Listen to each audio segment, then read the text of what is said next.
कर्णाली प्रदेशको कर्णाली राजमार्ग अन्तर्गतको यस मोडदेखि कालीकोट जितेगडाको बिचमा पर्ने बाटो हो यो।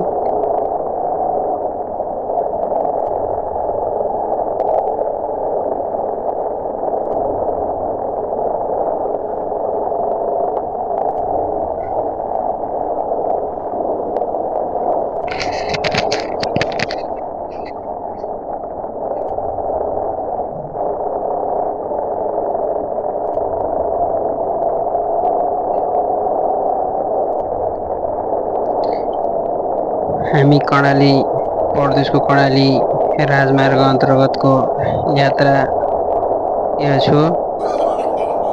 यो हाम्रो कालीखोला यो कर्णाली कडी रोड र कर्णाली राजमार्ग जुम्लातर्फ जाने बाटो र यो हामी तल कर्णाली कडी रोड तर्फ जाँदैछु म।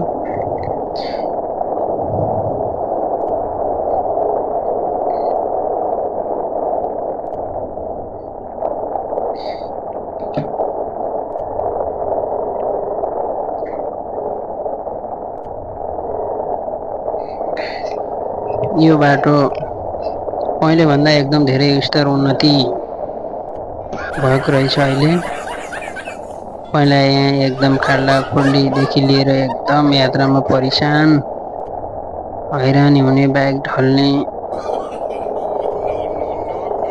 उकालोमा चढाउन एकदम मुस्किल पर्ने हुन्थ्यो। तर अहिले चाहिँ ढलान गरेर एकदम राम्रो बनेको रहेछ। खुसी लाग्यो। यात्रा पनि जे होस्, नेपालगञ्जदेखि कालीकोटसम्मको एकदम रमाइलो यात्रा र शानदार सुरक्षित यात्रा भयो। तपाईहरुलाई म यो कालीकोटको कालीखोलाको कर्णाली कडी रोडको पक्की पुल देखाउन गइरहेको छु। यहाँ चाहिँ अहिले एकदम ढलान भइरहेको छ।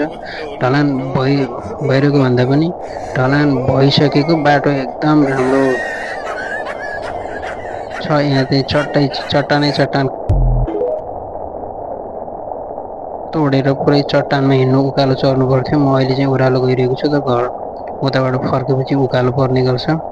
यो हाम्रो कर्णाली राजमार्गबाट छुटेर हाम्रो यो कर्णाली करिडोर जोड्ने कालीखोला पक्की पुल। यो पुलले गर्दा धेरै ठाउँमा गाडी र बाइकहरू र यात्रुहरूलाई सहज भइरहेको छ। यो चाहिँ कालीखोलाको पक्की पुल।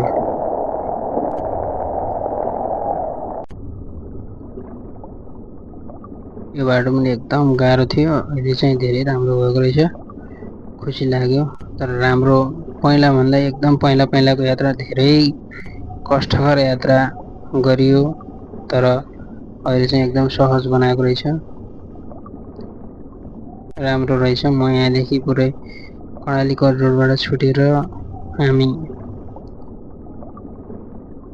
कर्णाली राजमार्गबाट छुटेर कर्णाली करिडोरको बाटोको सबै देखाउनेछु म यहाँलाई।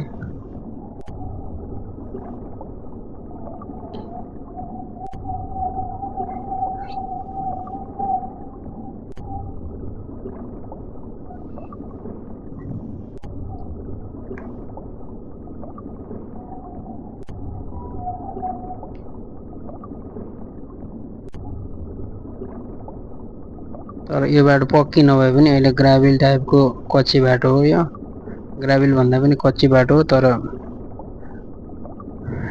खाल्डा खुल्डी ढुङ्गाहरू सबै पुरिदिएर समय बनाएको रहेछ। राम्रो छ। अहिले जे होस्, पहिला भन्दा यात्रा गर्न राम्रो छ। जे होस्, बिस्तारै बिस्तारै उन्नति होला। यो कालीकोटको लोकल बजार हो। यो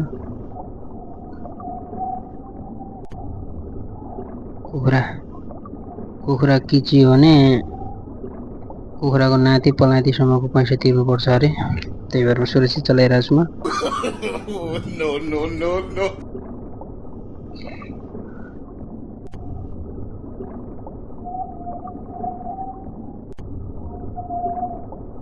यो अब हामी यहाँबाट जितेगडाको झोलुङ्गे पुल सम्मको बाटोमा आउँदैछौँ हामी। झोलुङ्गे पुल तर्नु पर्दैन, तर पनि झोलुङ्गे पुल हुँदै त्यही बाटो हुँदै हामी आउने हो। त्यही बाटो भएर लालीघाट बजार हुँदै अगाडि बढ्नेछु।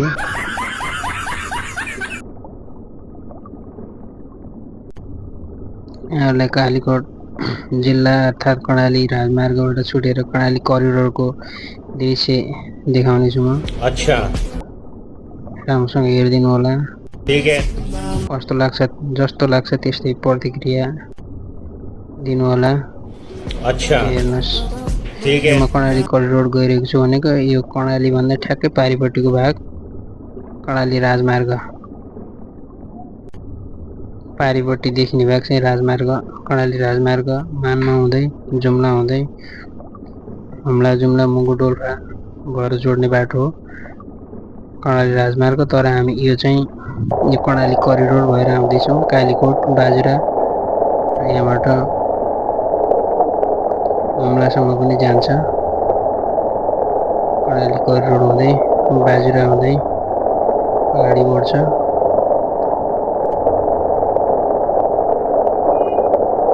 यस्तो दृश्य छ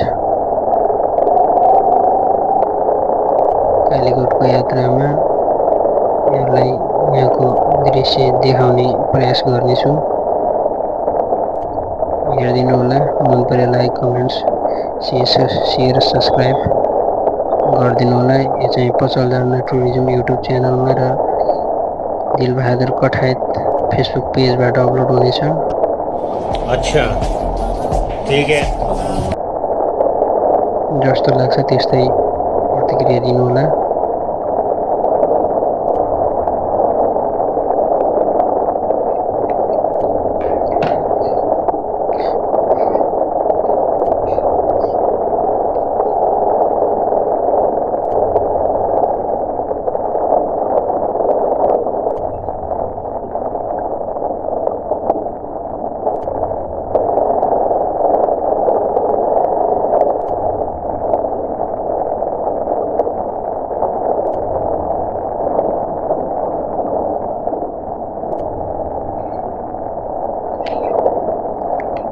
चाहिँ जितेगढा बजार भन्दा अगाडि आइसके कि जस्तो लागिरहेछ मलाई।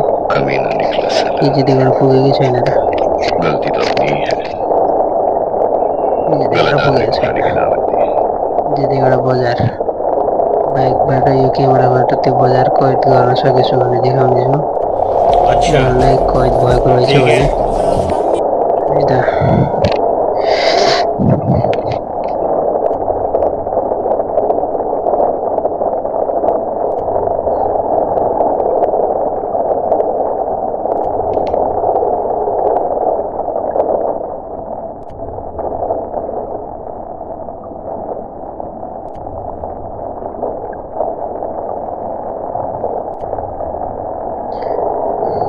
यो चाहिँ हाम्रो उताबाट कर्णाली, यो क्यामेराबाट पर देखिएको एउटा तिला कर्णाली र यताबाट मिसिने कर्णाली दुईटासँग मिसिने गर्छ त्यहाँनिर। त्यसको साइडमा जितेगढा बजार कैयौँ पुर्खादेखि, कैयौँ वर्षदेखि त्यहाँ बजार थियो। यो बाटो यो नखुलुन्जेलसम्म, कालीखोला पुल नलागुन्जेलसम्म बजार त्यहाँ थियो। होलसेलहरू, यहाँबाट सप्लायर्सहरू, धेरै मान्छेको पसलहरू थियो। तर अहिले त्यो कर्णाली करिडोरबाट छुटेको कालीखोला पुलले जोडेर यो बाटो धेरै अगाडि आएको छ। यो बिचको दृश्य हजुरहरूलाई देखाउन असमर्थ भएँ। सिधै म लाभा बजारदेखि सिधै यो लाभा बजारमा लाग्ने यो पचलझरना गाउँपालिका वार्ड नम्बर 3 जोड्ने पुल बाटोमा जाँदैछु। यो चाहिँ कर्णाली करिडोरबाट छुटेर पचलझरना गाउँपालिका नेपालको सबैभन्दा अग्लो झरना रहेको 381 मिटर अग्लो झरना रहेको जोड्ने पुल हो यो। अच्छा, ठीक है। यो कच्ची बाटो हुँदै म मेरो त्यही पचलझरना 3मै जुन ठाउँमा पचलझरना रहेको छ त्यही ठाउँमा नै मेरो जन्मस्थान घर हो। यो चाहिँ म यो बाटो मलाई जहाँसम्मको दृश्य चाहिँ यहाँहरूलाई देखाउनेछु, हेरिदिनु होला।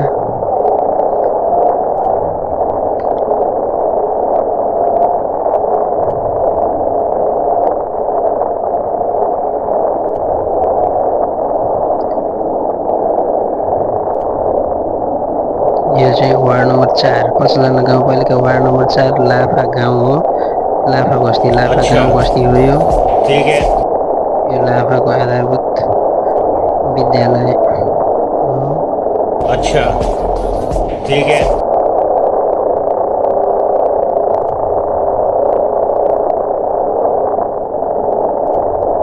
हाम्रो यहाँनिर हुनुहुन्छ एकजना लाफाको बाजे। अरे कहना क्या चाहते हो?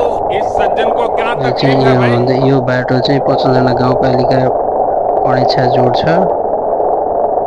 वार्ड नम्बर पसलजना गाउँपालिका वार्ड नम्बर 2 र वार्ड नम्बर 1, वार्ड नम्बर 3 पसलजना, जुन वार्ड नम्बर 3 मा पसलजना नेपालको सबैभन्दा अग्लो झरना रहेको स्थान हो।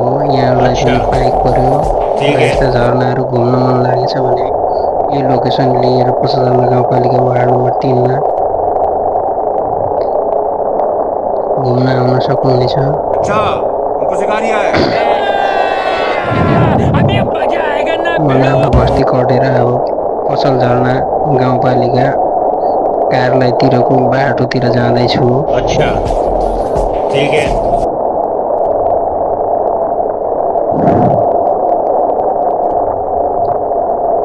यो बाटो पनि धेरै गाह्रो थियो यो गिटीले गर्दा, तर अहिले पहिलाभन्दा केही सुधार रहेछ। कैसा लगा मेरा मजाक? सबै चिजहरू बिस्तारै सुधार होला, आशा गरौँ।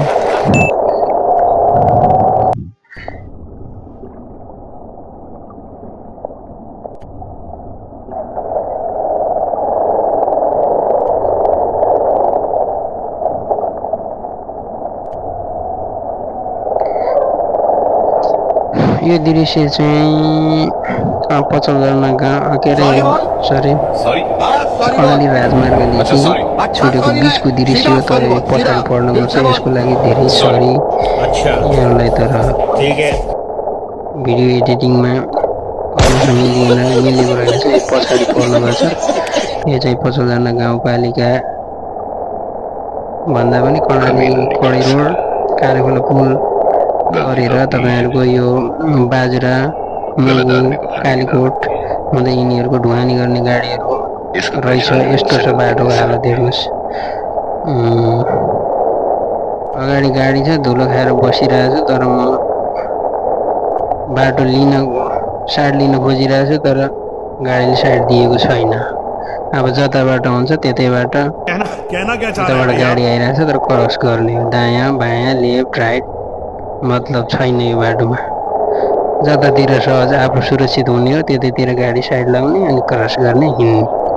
तर मैले भने अहिलेसम्म धुवा खाँदै हिँडिरहेको छु, तर यो गाडीले मलाई साइड दिएको छैन। हर्न बजाएको छु, तर साइड मैले पाएको छैन। म क्रस हुन सकेको छैन। अब जहाँनिर रोड चाक्लो भेटिएला त्यहाँनिर क्रस हुने हो जस्तो लागिरहेछ मलाई। हेरौँ कहाँनिर साइड दिन्छ। उताबाट गाडी आइरहेछ। अब अहिले अघि उताबाट राइट साइडबाट क्रस भएको, अब अहिले चाहिँ लेफ्ट साइडतिर क्रस भइरहेछ। बाटो जता देखिन्छ त्यतै हो।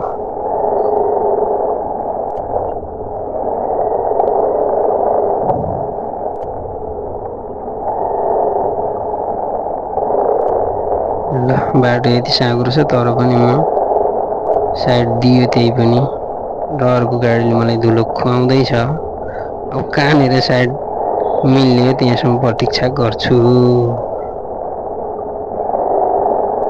साइड दिएको छैन, त्यही पनि म थोरै बाटो थियो त्यहाँबाट अगाडि लाग्न कोसिस गरेँ। अब चाहिँ अगाडि गाडी नहोला, बसहरू नहोला। यसरी यार बस भन्न आउँछ फेरि। ट्रकहरू नहोला, ढुवानी गर्ने ट्रकहरू नहोला। आशा गरौँ, तर बाटो यो गाह्रो थियो। यो दृश्य चाहिँ लालीघाटदेखि ऱ्याङ्गेलको उता साइडतिरको भिडतिरको दृश्य हो।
यो चाहिँ लालीघाटको दृश्य हो, तर भिडियो एडिटिङमा चाहिँ अगाडि पछाडि पर्न गयो चाहिँ यसको लागि एकदम रियल्ली सरी।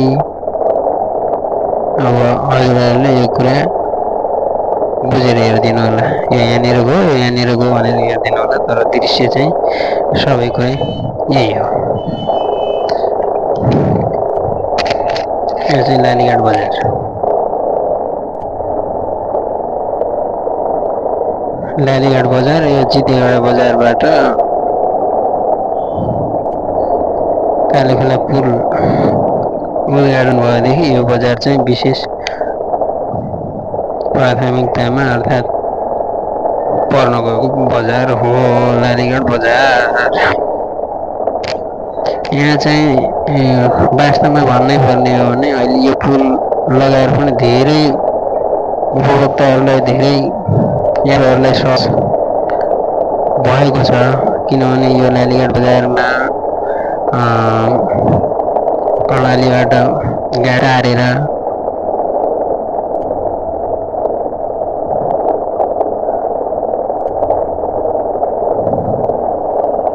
कर्णालीबाट गाडी तारेर यहाँ गऱ्यो भने